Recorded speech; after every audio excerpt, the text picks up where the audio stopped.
Welcome to the More You Look podcast. Welcome to the More You Look podcast. Hello everyone, welcome to yet another episode of the More You Look podcast. My name remains Femi Anthony. I've got my friend here, Femi and Sky. Yeah, what do you do, people? Welcome to another interesting episode of... I know it's weird, but let me tell you, this is the second take. So I won't tell you why, but it's Femi's fault. Anyway, the settings is different. This is a special episode. It's a special episode because this is the Father's Day episode. And I, for one, I'm really excited being a father myself. I think we're all fathers in here, actually. Yes. This is for us. This is our time. And I say that because I know Father's Day was last week, but we are still in that zone. Yeah, I know this is going to make me sound like a bad friend. Well, you got 2 kids, right? I'm just checking. Yeah, I've got kids, yeah. How many? That I know of. How many do you know? Well, 2 children that I know of. Okay. Yeah. So, this should be episode 24, 25. Episode we've come a long way. 25. Season 2, 25, You know, this morning I was thinking as I was, making my way to the studio, and I was thinking to myself that, wow, we really have, we've come a long way. This started, in a very funny way, because believe me, the things we talk about on this podcast, like, it's just 20%. It's like tip of the iceberg of what we talk about away from the podcast anyway. So I just thought we have to censor some parts. Yeah, so I just thought, let's create a podcast where, we can talk about, our ideas, how we feel, how we can motivate men like us, how we can reach out to people out there. And, it's just a hobby that came to life. And to me, I feel weird that we've racked in 25 episodes, Cheers, man. Cheers. It's a good thing. And I said that to say this. If you have anything you want to do, anything at all, that is your, I won't say dream, that is a goal of yours, anything that will make you feel good on the inside, it doesn't matter if there's no support at first. Just delve in, dig deep, get it done, make yourself feel good, and along the way, the support will come. We started by having 10 viewers, I think, on YouTube. Yeah. Now we have over 1,000. I think one of the episodes we had, 2,000. 2,000 viewers. So start small. They say the journey of a million miles starts with our first step. So here we are, 25 episodes in, and this is the Father's Day special. I think I was going to ask that. What does Father's Day? What does it mean to you? To be honest, I'm not big on celebrating things. Even my birthday, sometimes I feel nonchalant, celebrating it. But it's something that you cannot miss, especially when you become a father. Everybody's shy, especially with social media as well. So everybody's talking about it here and there. So for me, I'm proud to be a father. I wish I can do more than what I'm doing, but I'm also proud of what I'm doing currently. So Father's Day basically means I can look back and say, oh, the kids appreciate what I'm doing. I'm happy, man. Well, personally, what about you? Father's Day. For me personally, because our stories are different. Yeah, I didn't get to even meet my own dad or know my dad till I was about 33, and I'm in my 40s now. So, waiting almost 33 years before finally getting to speak to your own dad, it was a bit weird for me. But Father's Day, being a father for me signifies strength. Okay. There are so many women out there that actually have this strength, single moms, that possess this strength to do both jobs. Because I feel that the role of a father was created, the role of a mother those roles were created for a reason. So if you're a mom, you're a mom. If you're a mom, you're a mother. You could be an amazing mom. If you're a dad, you're a dad. You can be an amazing dad. I don't like it. I'm just going to come out with it, yeah? I'll probably get some shit for this, but I'll come out with it. I don't like it when single fathers, yes, you could be doing an amazing job, but I don't like it when single fathers go on social media on Mother's Day and wish themselves. But then you will not see any dad out there wishing themselves happy Mother's Day. No, guys don't really. You will not see any single dad out there wishing themselves happy Mother's Day. Basically, so my thing is, I'm not indirectly me. I'm a straight shooter. Why is it that single mothers go on social media and start wishing themselves happy Father's Day? I don't understand it. I don't get it. Femi, you're not gonna get me into trouble. Like I said before we started, I feel like they feel like they're entitled to do that. No, you're not. Because, sorry. Let me land. Okay. They feel like they're entitled to do that because of the fact that they've done, the roles for both, being a dad and being a mom. Mm-hmm. And you especially, who was raised by mostly your mom. Mm-hmm. You understand? I would expect that you take the side of women on this. This is not taking sides. This is out there. Let me tell you something. Yeah. This is not, I don't see this as taking sides. If you're a single mom, you've done an amazing job of raising your children. You've played both roles in your children's life. Yeah. It takes a lot out of a person to do two jobs. Yeah. To play the role of a mom and a dad. But when Mother's Day come, highlight it. Enjoy it and leave the Father's Day for fathers. Leave the Father's Day for fathers who are doing a great job of being great dads. You're not a dad. But single mothers out there, that's that about that. Stop wishing yourself Father's Day. Femi, before we move on though, I want to ask, is it only... I've got Teflon on, I can take the heat. Yeah, okay. Is it only great fathers that are worthy of being celebrated on Father's Day? Oh yes, of course. And in my opinion, I just feel like there are some dickhead dads out there. They don't deserve to be called fathers. Yeah. Not every man who puts his sperm in a woman and brings child or children into this world can classify as a father. Yeah. A lot of them out there are absolutely fucking stupidly useless, you see? So Father's Day was created, okay, for the fathers out there who are doing a great job of being a dad. It's just a day to appreciate ourselves, without having women come out to wish themselves happy Father's Day. It's for men. It's for men that raise kids. We don't deserve medals. We're not asking for medals or anything. Yeah, but just leave our day for. It's just leave that day. Don't worry. You've done a great job. We appreciate you. You've played both roles, but leave it, fam. Mother, God knows that there's like 300 Mother's Day in the year. Yeah. I never know which one is which. Mother's Day today. Mother's Day. Fine. We don't drag you. I think it's about countries. Different countries have different days where they celebrate these things. Like even Father's Day. Some people, for instance, last week have been saying Father's Day. I'm like, what's going on? So probably it was Father's Day in Malaysia or Singapore. See, whatever day Father's Day is, just leave it it's for fathers. Yeah. Mother's Day is for moms. I do not. And while I am mostly joking, but it's just the truth, really. Just stick to your days, enjoy it.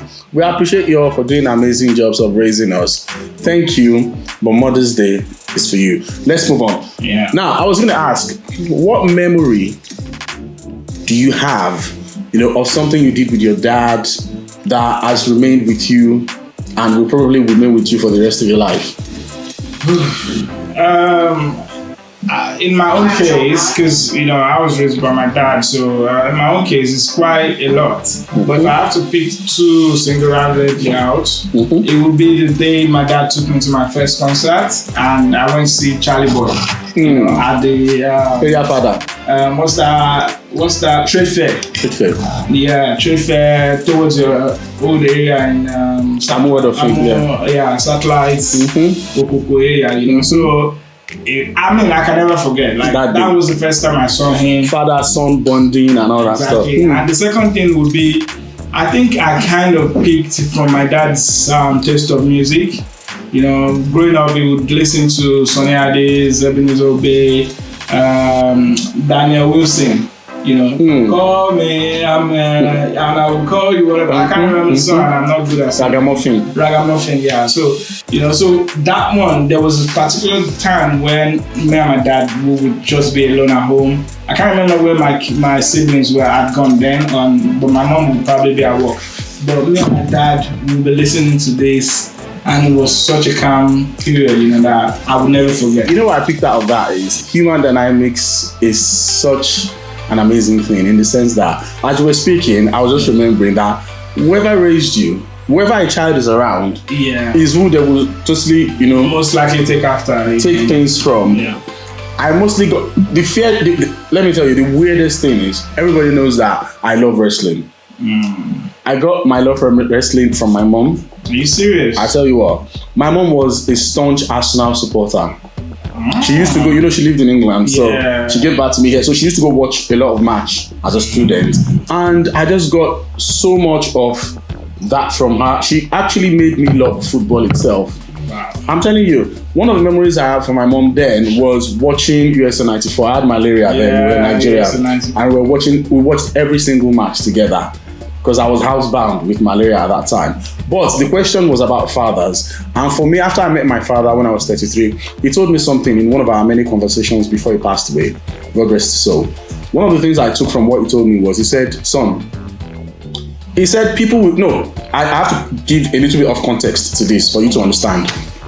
See, growing up, I watched my mom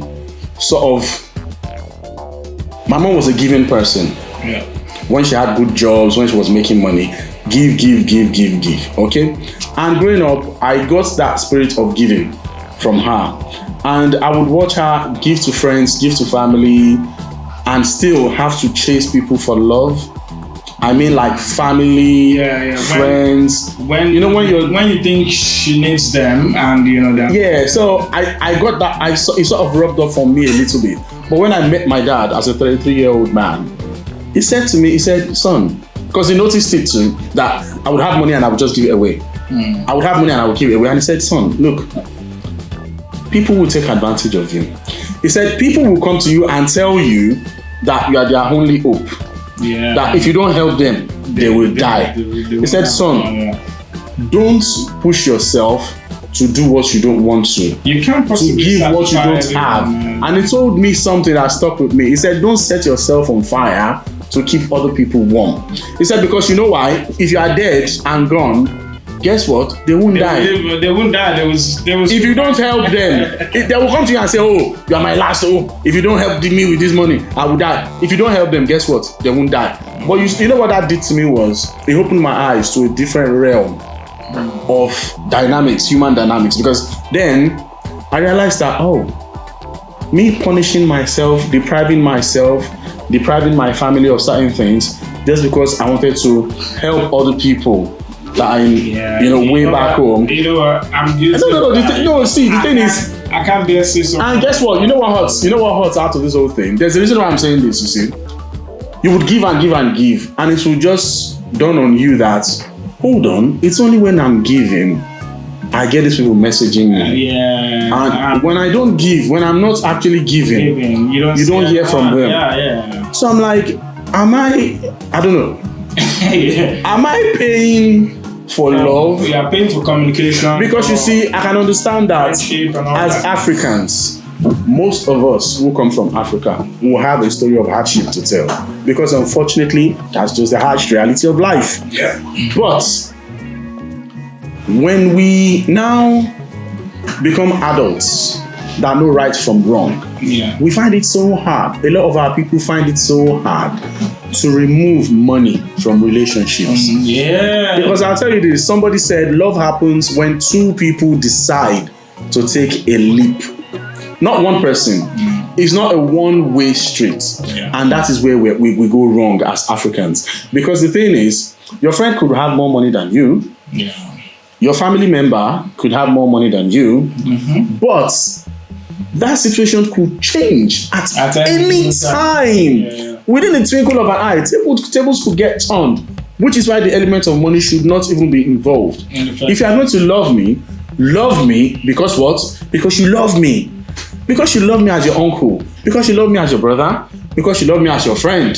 Because you love me as your business partner. Because you love me as somebody you went to university with or secondary school or whatever. Love me for the reason you love me, not because of what I do for you. Because guess what? Like we were saying earlier before we started recording, the moment I'm no longer in a position to do that thing for you, your love will end. Yeah, that's it.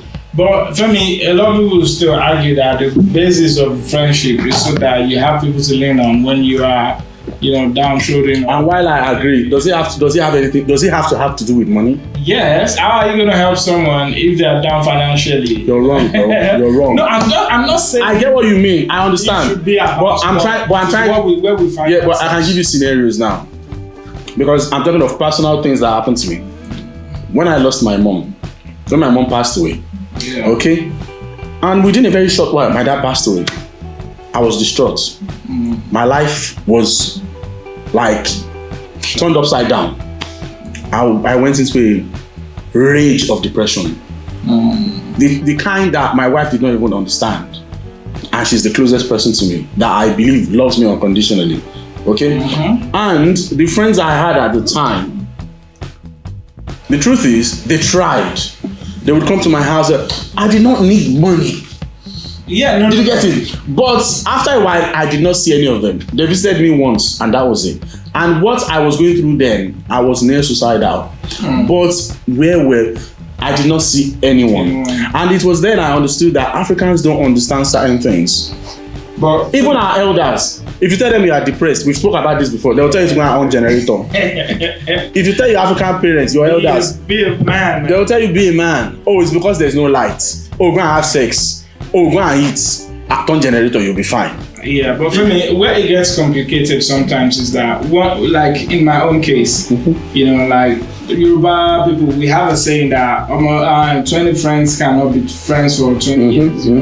Now, what I found in my case, and since then, I stopped blaming anybody who doesn't get in contact with me. You understand? So when I have my time, I can contact them and I see how they respond. If they come financially, then the point is this: where it gets complicated is that, you see, while you're going through something, those friends, they might actually be going through something too. You understand? But because of our own African culture, we don't really talk about pain, especially men, guys. We don't talk about pain. So I would feel like Femi will not know what I'm going through. You Sky does not know what I'm going through. Have you told him? But here's you understand? But here's the thing. I totally agree with what you're saying. It makes a lot of sense. Yeah. But within the context of what I'm talking about, look at it this way: you have friends. Yep. You are the one that has money, a bit of. Well, let's say you're the comfortable one amongst them. Yep. They have problems. They come to you. You solve it financially. They have problems. They need advice. They come to you. You solve it with advice.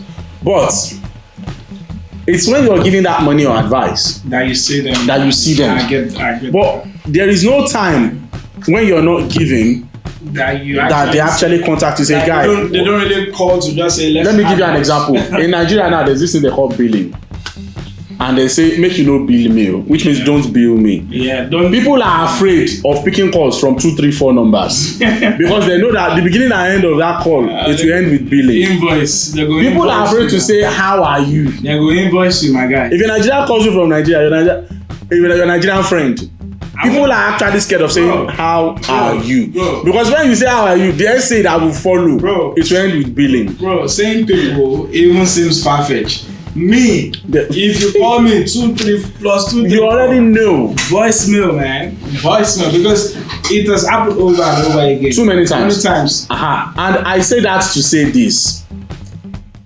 Why is it that I cannot see your number and in my head think, oh, this person is calling just to check on me?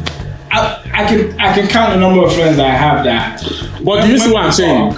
We just talk. You just talk. What do you do? It doesn't involve. Do you know the number of times you pick up your phone? I don't have more than 3 or 4 of them. Do you understand the number of times you pick up your phone and you try to dial the number? Yeah. And you think, I want to call this person to check on their family and check on them, but you know it will end in billing. They will it's called black. They call it black tax. That's what it's called. Black tax. It's called the black. It's called because it's black people. Oh, I see what. This thing is not prevalent in the white society. That's why they call it black tax. Do you know what? One of my childhood friends, who were really, really very close, I saw him on Instagram recently. I saw someone post a reel of him and that other guy, on Instagram. And I was like, oh, my God. I clicked on this profile, and as I was about hitting follow, I was like, This guy, the last time we spoke, which is like 4 or 5 years ago, he was billing me, you know. So I am ready for that black tax, man. Dude, I am following. Now, this is a great segue. If you have friends, because people say, cut people off. People who don't do this in your life, cut them off.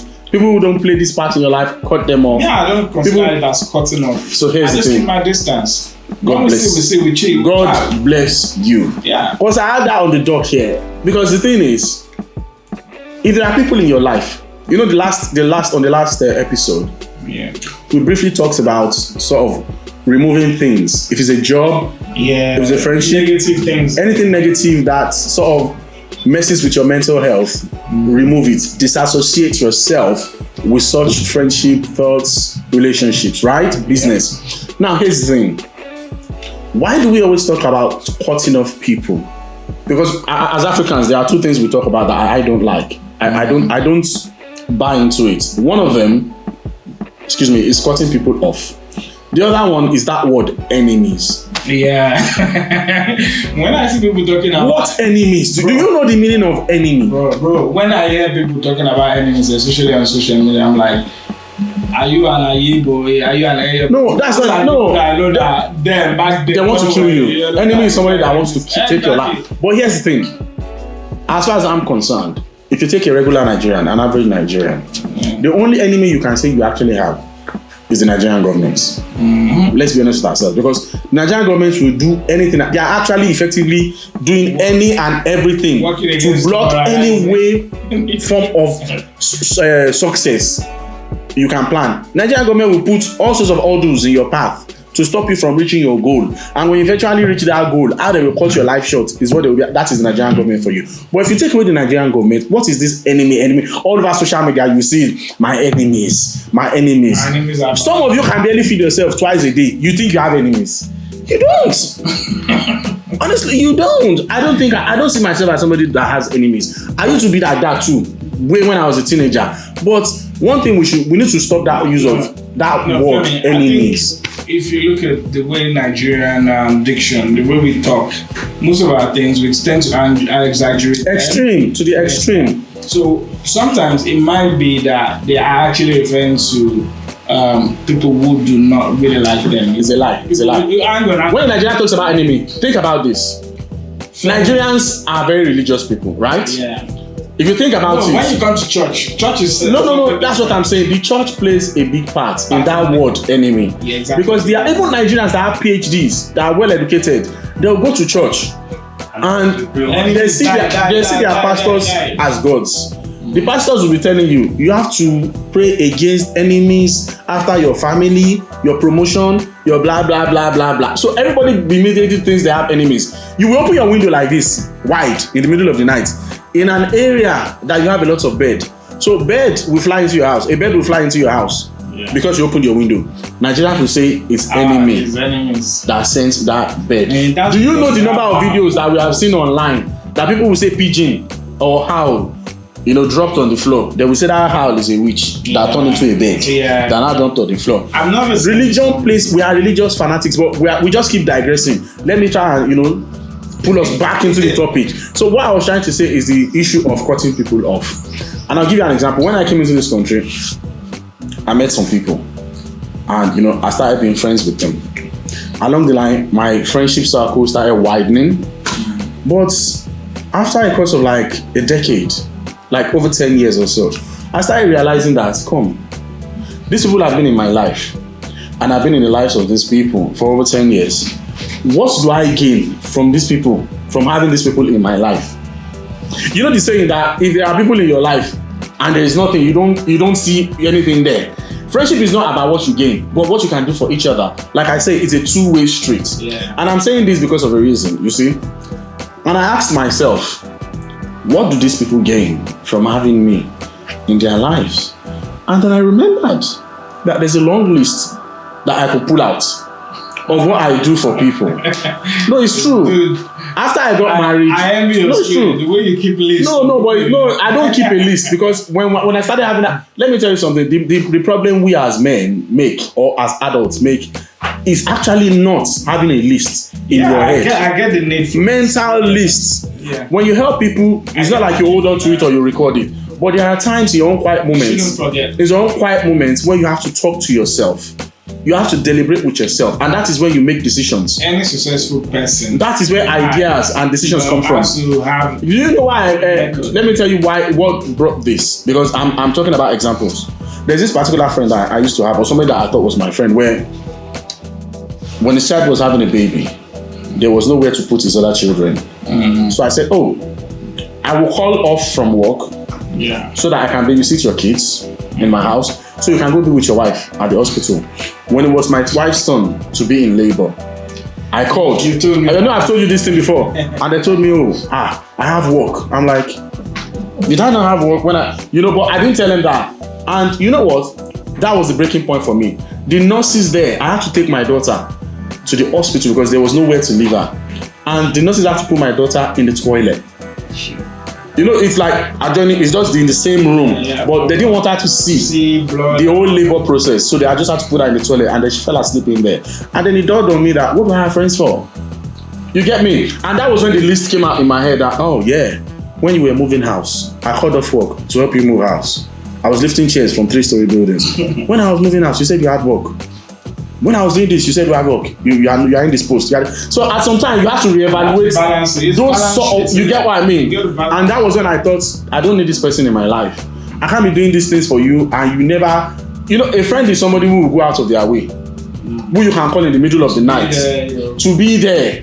And even when they can't, they are there in support. You get what I mean? But not a friend where you see jump from here to here to here. They have now jumped to here with other friends that they can get stuff from. And when they finish getting stuff from that person, they jump to another friend. And at some point, this is not cutting people off. This is removing.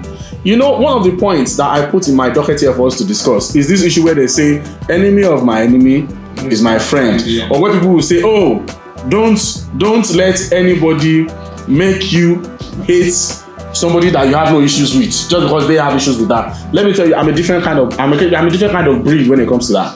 I have a different opinion. Look at it this way. I'm friends with Neyo. You are friends with Neyo.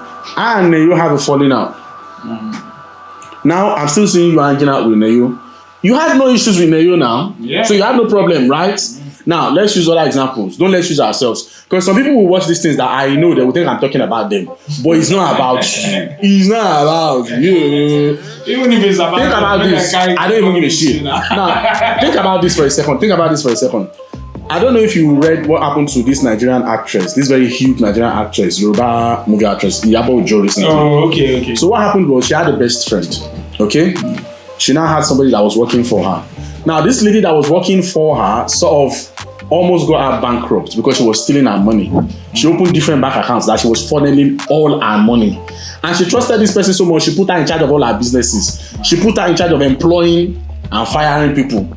So this person was making millions off of her, siphoning money.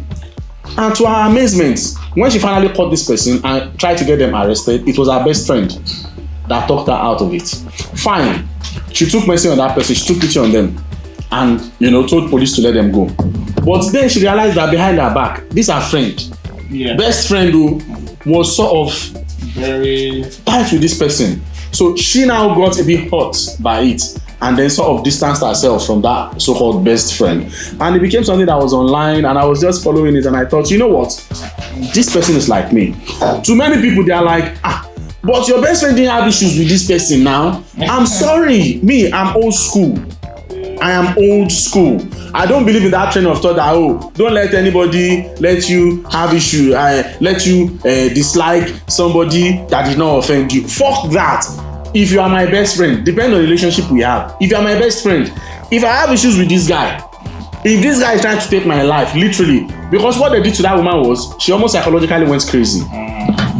She said she had 4 businesses. She had a spa, a restaurant. Everything went bankrupt because of this person. I'm not surprised. That's the trademark of Nigerians. Yeah, but that's not even the point. No, it's true. That's not the point. You have your family. You send them money to take care of project for you. They can. You get what I mean? But the issue here, what I'm saying here is, after all this person has done to me, that and you're my best friend, and you are continuing being friends with this person, fam, you don't want what's best. You are not wishing me good.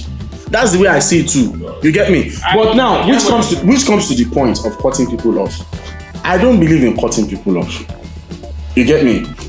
I have an issue where I decided to distance myself from a particular group of people. Yeah? And this person that I feel was close to me, that I feel at least understood me for a while. Yeah.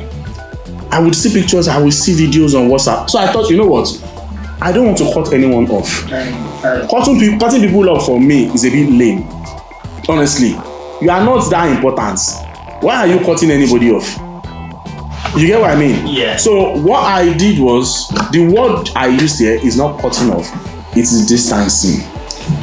So I social distanced myself. You get me? Yeah. My guy, I don't believe, in saying, oh, okay, fine. I can't stop you from being friends with who you want to be friends with now. Even if it is somebody that I know is totally useless to me and doesn't wish me well. You can be friends. But what I will do, the power that I have, within my power, what I can do is distance myself from you too. So I just gave all of them blocking on all my social media. You can be friends away from me. It's perfectly fine. Be happy. I will always be an advocate of doing what makes you happy. Doing what is good for your mental health, but do it away from me. For the sake of my own mental health too. Now we are all happy. You get me? So let's forget that cutting people off or enemy talk. Nobody has enemy here. It doesn't make sense to me. If you think you have enemy, what do you have? What do you have that you have enemy? I feel like any successful person actually has like a balance sheet, of their friendship. You don't even have to be successful. Of any connection. You don't have to be successful too. Yeah. No, I'm saying if you're even working your way to becoming successful, you have to have a balance sheet. Let me pause you there. You will continue in a second. I know you guys are wondering what this thing is in front of us because we didn't even explain. Because today is our own Father's Day episode. We thought we would cook some nice, amazing cuisine that we will all eat after the podcast. We have some nice fried rice here. Some people have already started talking in. We have nice grilled chicken. You know what you do. We have asun, fried goat meat, and salad and all that stuff. Yeah, because people might be wondering, what is all that? What is all that spread? Yeah. So you were saying checks and balances. Yeah, you got to have that checks and balances so that you, at least you can keep track of what you understand yourself. It's like finance now. You understand? If you don't know how much is coming in, then how can you exactly judge how much is coming out? You understand? And friendship, you might think you have an unlimited bandwidth of tenacity to withstand all friendship. To take all sorts of shit. You can't. You have a limit.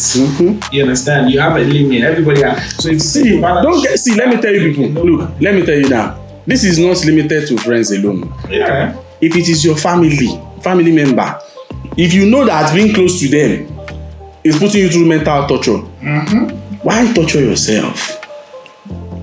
Honestly, it's taking me more than 40 years of my life to come to this reality that why do I need to keep chasing people for love? I saw my mom go through the same thing. Why do I have to do it? Why do I have to be the one chasing you? You get what I mean? Why do I have to buy your love and affection? Why? That is for sex workers, mate.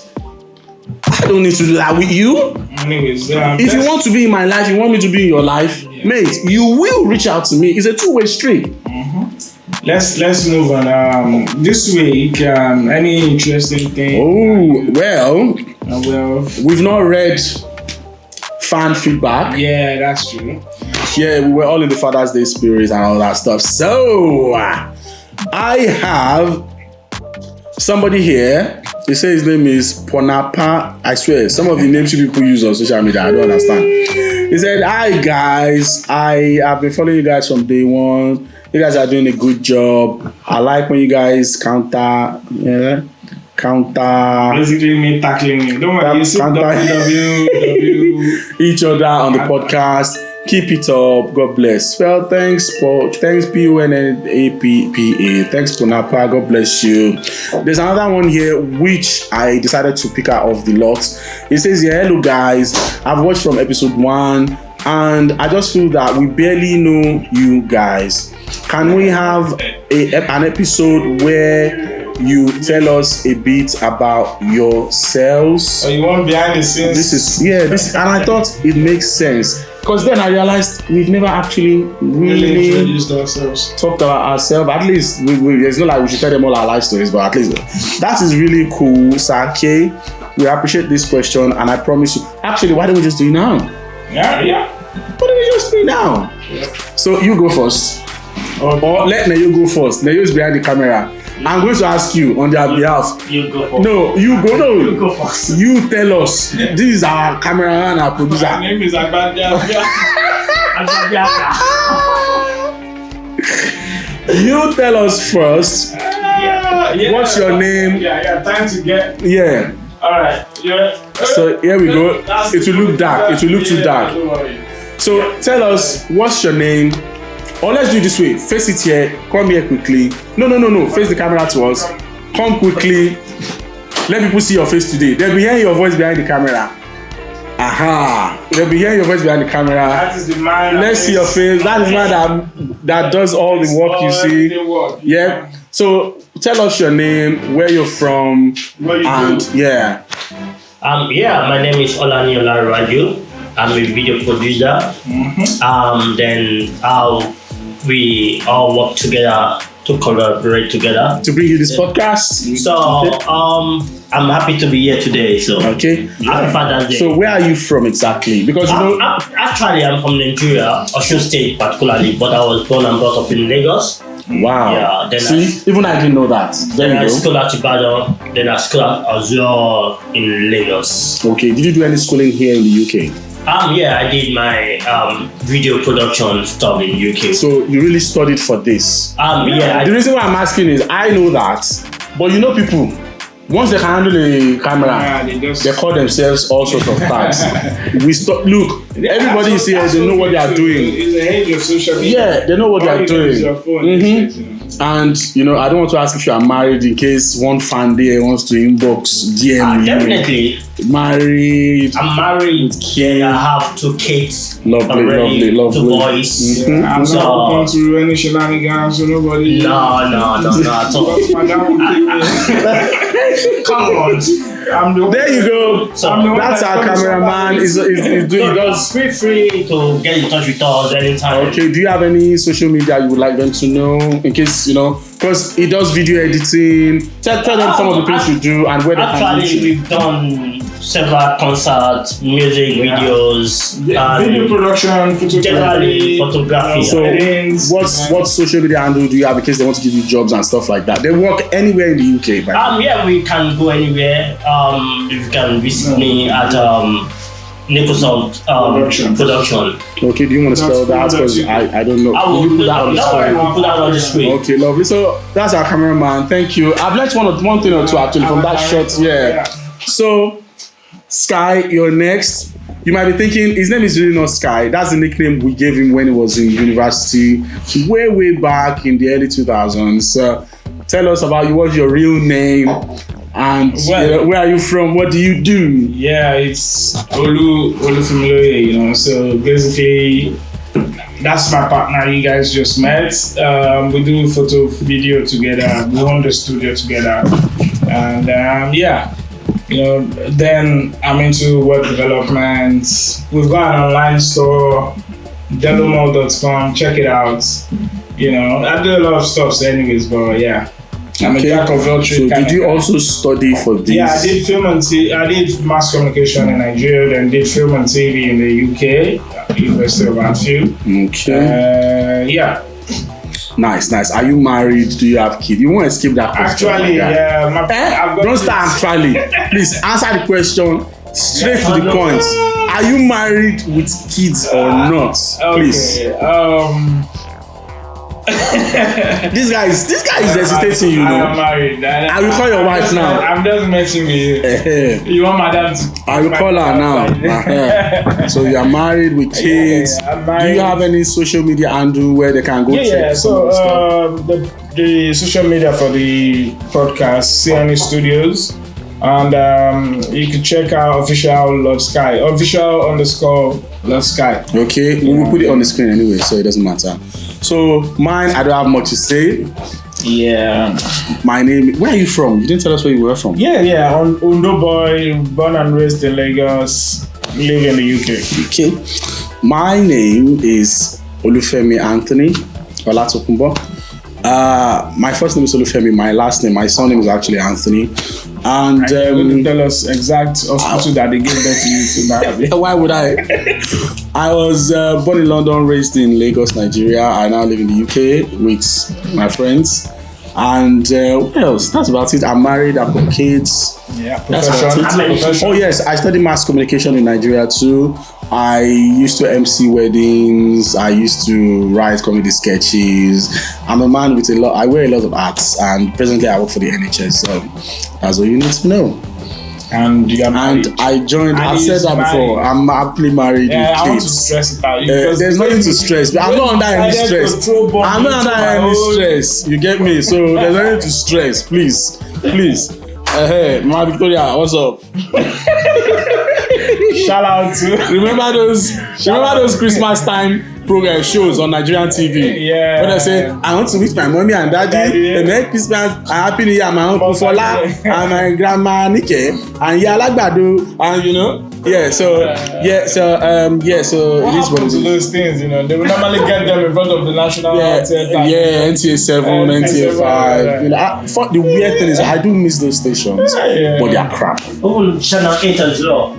Yeah, they are crap. NWT or so. Actually, you know, I did my IT in NTA, you know. It wasn't that bad, although they still had crappy equipment, but it wasn't. Yeah, so moving on at Sake, I hope we've answered your question. For all the fans who, you know, would think that we've not really, you know, told you about us, there you have it.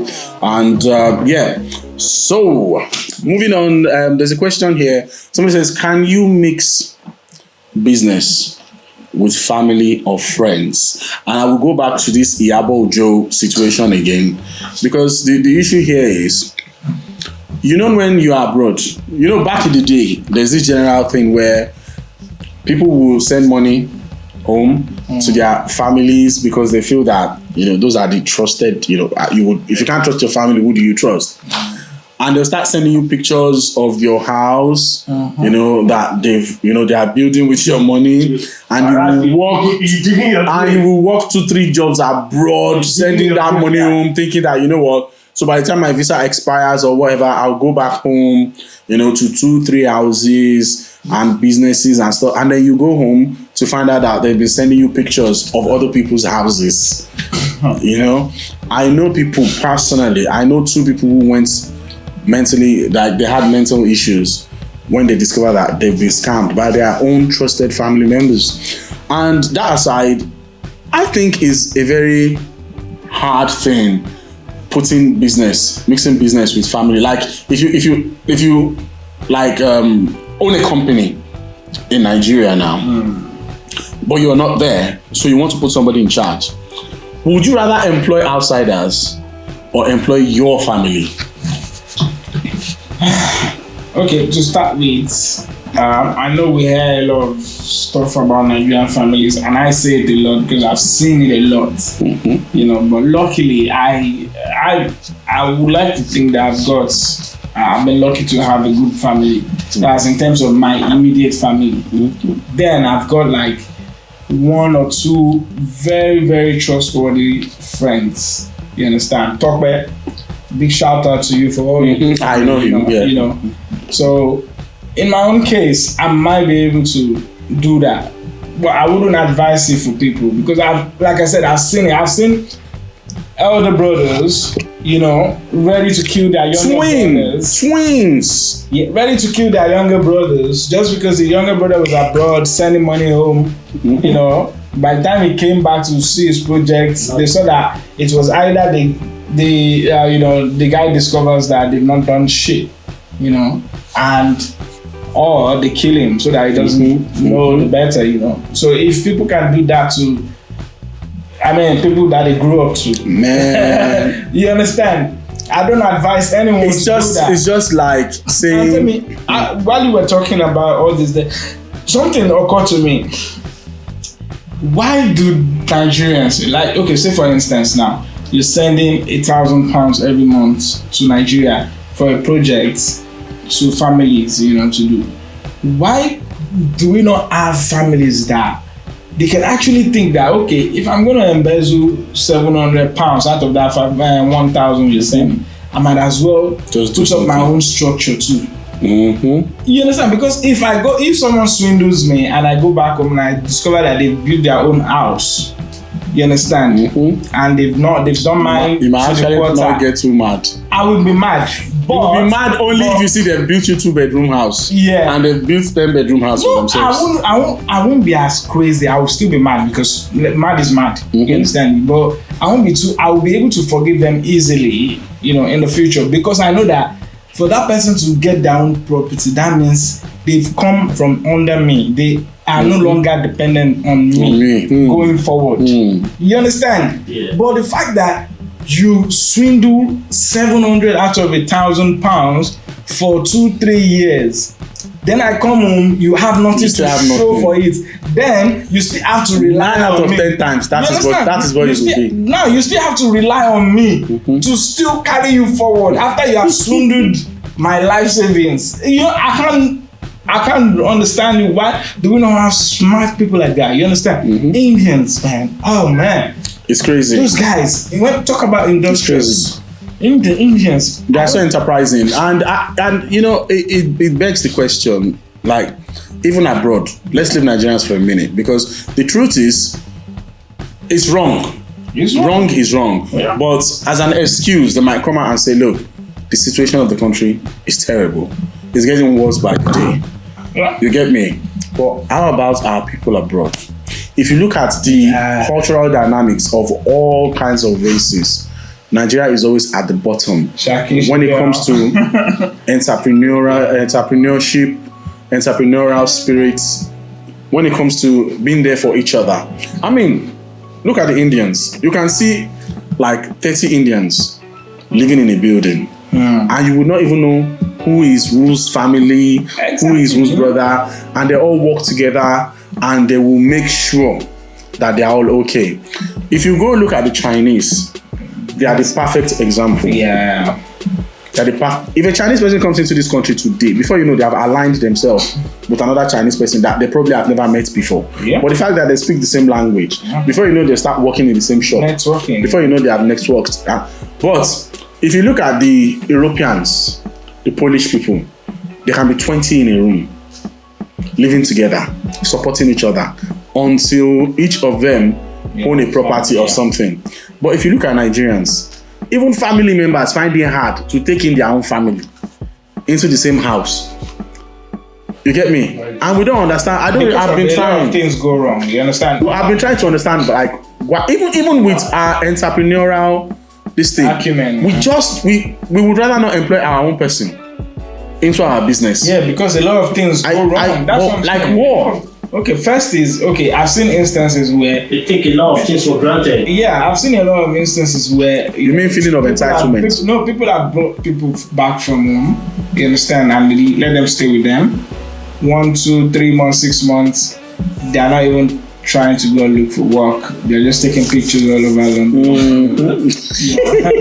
That's all they do. They're enjoying the tourist life now. Yeah, so but for how long? When you know how much work you have to do at work, how much hours you have to put in. Or they just even you say you are taking pictures about. Yeah. What if those that will just sit in your house, running TV. up your electricity bill? Exactly. Watching TV. All the TV shows that they are unable to watch in Nigeria, that is free access here. They will sit down and watch season 1 to season 25. Then you come back from work. With that time. Yeah. They spend a lot of money on electricity. Exactly. Yeah. Then you come at home. Then you come back from work. The painful parties. You will leave home 5 a.m. Yeah. Come back 11 p.m. They will still be there. Yeah, that's what I'm saying. You come back. You're knackered from work. You understand? Then you see that person, leg on the chair, pressing phone, watching TV, heater blasting.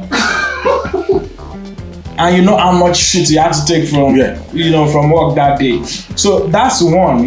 That's just one of the many things that go wrong. Food. You understand? The way some people, you bring some people, they even eat more than you. You call them to come and eat, they will eat more than you every single time. Then all those things, they build up. You understand? And I'm not saying don't do favors if you can do it. You understand? But it is just the trademark of Nigeria. So this is why take the piece. We are the way we are. It is just a trademark. Okay, so how do you explain? I took a cab one day, and the cab man, an elderly, Asian man, was telling me that he personally owns like 14 off licenses. Yeah. That he just does the cab work so that he won't stay home. He doesn't want to be bored. Bro, these people come to this country with nothing. But it is very rare. Nigerians have been coming to this country since the early 60s, 70s, when £1 was ₦1. And another thing, when you did not need visa from Nigeria to come to this country. Until now, it is very hard to find a string of Nigerian businesses. Bro. Even the few that we have, mismanaged, poorly, lack customer service skills. A lot of people think Nigerians have very great business. They lack customer service skills. What we have is survival skills. So you are in the debt, you need to get house. Nigerians can do that. Once they are there, they don't really think of care anywhere else to go. You understand? Let me put it this way to you. You understand? Now that guy, I did learning disability at a time in my life in the UK. Learning disability. And this guy came every day. You understand? Earning the same £7.50 an hour. You understand? Doing 4 hours, 5 hours a day. This guy drives a Jaguar. You understand? I think it was 2015, 16. This guy drives 2016. That same year, Jaguar. You understand? F-Pace that he drove then. You understand? But this guy has a health license, just like he said. Because I was driving a very good car too, so we used to talk about cars. And this guy let me know that that they forced him to retire. That he was working as a GP before. They forced him to retire, so he decided to still do this. That he has business and all that, but that he just can't stay at home. So he used to come, still do the learning disability. When he's going out, you won't believe that this guy came to work for £7.50 an hour. You understand? So, but if he was a Nigerian, as soon as you understand, you've worked all your life, you've got that kind of cars, you've got properties. You're not going to do that kind of a job again. You understand? You will never do that. It's the same thing with our crime status. Exactly. Everybody thinks Nigerians are big criminals. But I can assure you, in the crime totem pole, Nigerians are on the bottom. Very, very small criminals. Very small. People associate Nigerians with fraud. But when it comes to crime, who are the people that? I'm telling you. Who are the people that act? You see, Nigerians can spend. Let me tell you. Card, for instance. The problem with Nigerians is we are loud, and we are always loud when it comes to the wrong things. You get me? All of these fraudsters you see driving these big cars, they are small boy fraudsters. They are not the people that make them rich. There are 22 years old hackers in India right now that are multi-millionaires. You understand? They are not even in the radar. They are not in the police radar. The people that make these guys rich. You think a Nigerian guy that is in the village? I mean, think about it. Look at Hush Puppy. In Okiafa. Look at Hush Puppy. We have the credit card of somebody that is in the US. Look at Hush Puppy. The only way he gets it is Hush Puppy was known all over the world. Even in Hollywood celebrity circles, he was a big boy. He was the face of crime for a lot of people. But when he got arrested and things started coming out, apparently he was just the person that they used as face. They were like Asian guys, multi-millionaires behind the scenes. He was just the face of it. So we are loud with everything, but the problem with me is the average Nigerian business lacks customer service skills. They lack. We just are we are disorganized, and we brought it from home. That's what I'm saying. The same way our country is, it follows us everywhere. It follows us everywhere. It really takes a lot of looking back. There are Nigerian business. I'm not to say there are Nigerian business. There are non-Nigerian businesses out there that are good, but it is rare to find them. It is very rare, and we need to do something about this. And talking about businesses and stuff like that. So we are saying that. So are you saying now that you would rather employ strangers to your business than family or friends? Like I said, in my own case, I'm lucky, but I wouldn't advise anybody. It is so tricky because here's the thing: your family member has swindled you out of millions. Mm-hmm. You are not going to. You are not in Nigeria. You are not going to arrest them. You are not going to arrest them with police. You won't arrest them with police because your other family members will come and say you want to destroy them. You want to destroy this family. Will you use police? Will you take your sister to jail? Will you take your brother to jail? And it's bullshit. Even in this country, like what I always tell people, never ever borrow. The police to arrest them. You pay the police. Even in this country, I always tell people, never ever borrow anyone money that you cannot dash them, that you cannot just give to them for free. Someone told me that a long time ago. The number of friendships that borrowing money has destroyed in this country. You borrow people money or anything, value. It starts becoming awkward for you to even ask for that thing from them or that money. 9 out of 10 times, it will not end well. It won't. Somebody sent me a message in WhatsApp that can I lend him some money? I pretended I didn't see it. Because I don't want to. Because the thing is, I'm still learning. I'm not perfect. I'm still learning how to say no to people. People will bamboozle you into a corner. You will say yes, and then start torturing yourself on that yes that you said. Oh my goodness. Anyway, moving on. I saw something on the internet lately that I found really funny, and it was a video of a guy calmly just looting a store. Calmly. In broad daylight in America. He was putting things from the shelves in a bag. People were watching him, even the store security. And I was now wondering why is nobody trying to stop this guy? Then you know what I realized? Apparently in some states in America, you are actually allowed to shoplift for stuff less than $1,000. Are you serious? Yes, I'll read it to you. It says thefts worth less than $900. They treat it as petty thefts, and it has been decriminalized in places like San Francisco. Wow. Cops cannot stop or prosecute anyone who steals anything that is worth less than $900. And because of this, people are saying shoplifting in San Francisco is so out of control that retailers are beginning to close their businesses. Because when you know that police, you can't call police, say this guy is stealing something in my store, they'll ask you, what is the worth? Is $800? Well, we can't do anything about it. In this country, it's like £20 or so. Yeah, we can't do anything about it. If 4 people do that to you in a week, your business is done. Yeah, that's your profit. What's your profit margin? Your business is done. You know, so I'm hearing that it's not even San Francisco alone. Somebody was saying here that it says cops cannot prosecute anyone who steals anything less than $900. So people have been picking things up at stores and just walking out. It's crazy. It is crazy. And America is the same place where almost everybody has guns. So I'm beginning to think to myself, do you really want to take this chance? Because somebody who knows police will not come, will put law into their hands and shoot your head off one of these days. You know? You know what I mean? And it says it's just classified as a misdemeanor, blah, blah, blah, blah, blah. In fact, in some places like Texas, the amount is $2,500. God damn it. Yeah, it's $2,500. But because Texas is an open carry state where anybody carries gun, people don't really try to test that logic because nobody wants their heads shot off their shoulders, you know. And before we round off, oh wow, I just feel like it's been a bit heated today. That vibes is there, and the aroma of this food is there. See, don't blame me. The aroma of this food is wafting into my brain cells. That is why I'm getting a bit hyper. Food is and my. Before I forget, if you're interested in coming on the podcast, do get in touch with us. We like to have people once in a while. Let's talk. Send us a message. Let's see what you want to talk about. Then we can assess if you'll be a good fit.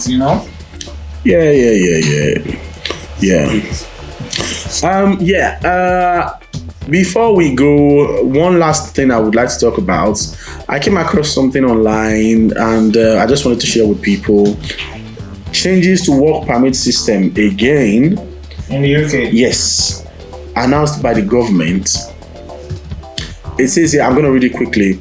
It says, following an announcement by the government, the Work Permits Office are now granting work permits for healthcare assistants under general permits. That means it's now possible to recruit international overseas nurses and HCAs whom are not registered in the UK to work in hospitals and nursing homes. And somebody was explaining here that like for example, healthcare assistants or nurses, they can move to Ireland now without even needing anything. Yeah. So you don't need to get Irish work permit or anything. You can just move there. And apparently, what it says is skilled work visa is no longer limited to 5 years, unlike before. Oh, and the skill set required, it doesn't have to be. They are really flexible with it now. For instance, they've lowered it from degree level. Before it has to be degree or MVQ level 6 for you to get work visa. They've reduced it now to MVQ level 3, which is pretty. You can just do that online, really. Yeah. Also, you don't need requirements for the role. You need to be the job role you're looking for. If you are coming from, say, Nigeria or Algeria or Egypt or anywhere, South Africa, you don't need, before you have to go find a job, apply for it. Yeah. You don't even need that anymore. You can just, the job role doesn't need to be advertised for you to actually employ, to get the employment. And lastly, it's something worth looking at, worth looking into. Lastly, before we go on this episode, I came across something again. You know me, I'm always trolling the internet, like social media, just something that we can bring and just discuss with you guys. I just feel that we don't appreciate the NHS enough in this country. Yeah, we don't.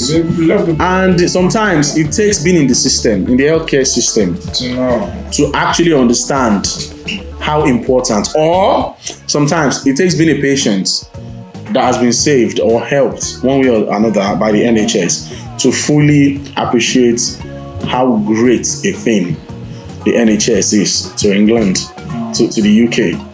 I mean, if somebody broke down the NHS fees that people would have had to pay if we were, charging money for, treatments and stuff like that. And it says here, nursing procedures or dressings. Most people get referred to wound clinic and they go, get stitches removed, get wounds dressed or whatever, and they leave. It starts from £350.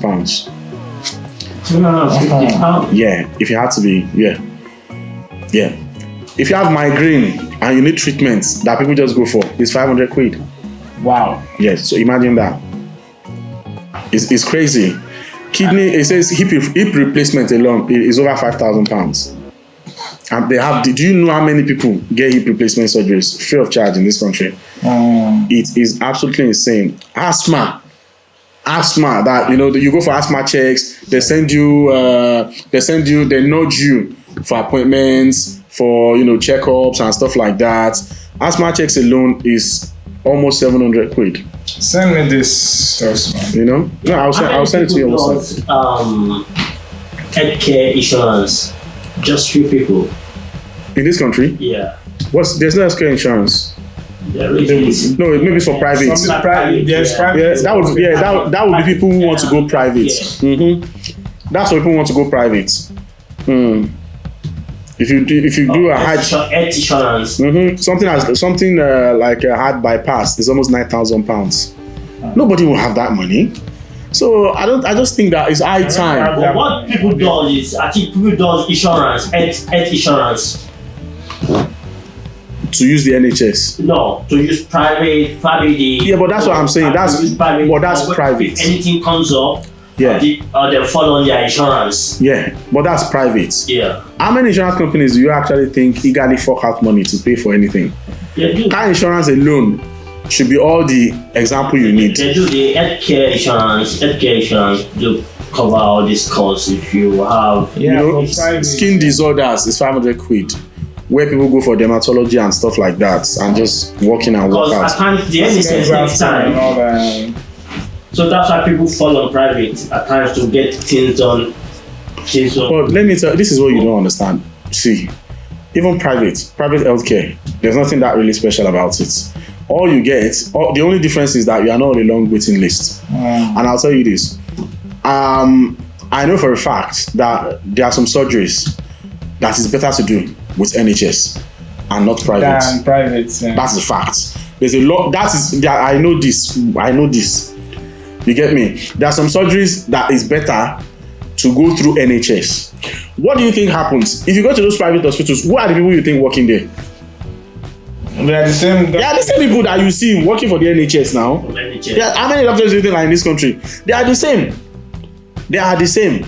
So they just have to follow the procedures and the process of the policies of those private healthcare providers. I think that's just the one thing that differentiates the only difference is that you are not on a long waiting line. Yeah. But to have that surgery done, it's better to do it with the NHS. It's like keep going on the VIP line. You also have to think of aftercare.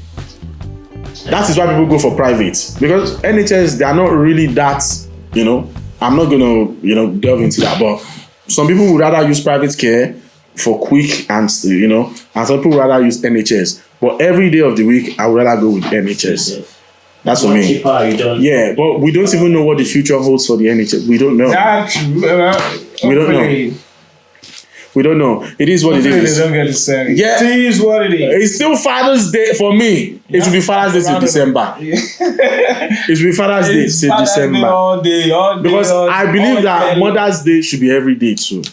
God knows the things women go through. Yeah, obviously. See, these things, look.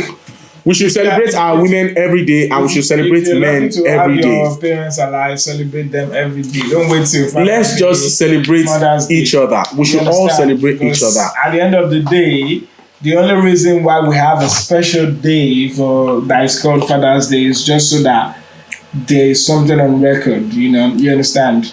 But don't wait till then before you celebrate your. As we round up this episode, I also want to say again that leave Father's Day for the men, yeah? Yeah. Feel it. Too late. All you women that are doing good jobs, we recognize you, we appreciate you. Well, Father's Day for us, yeah? Anyways, thanks for tuning in to this episode.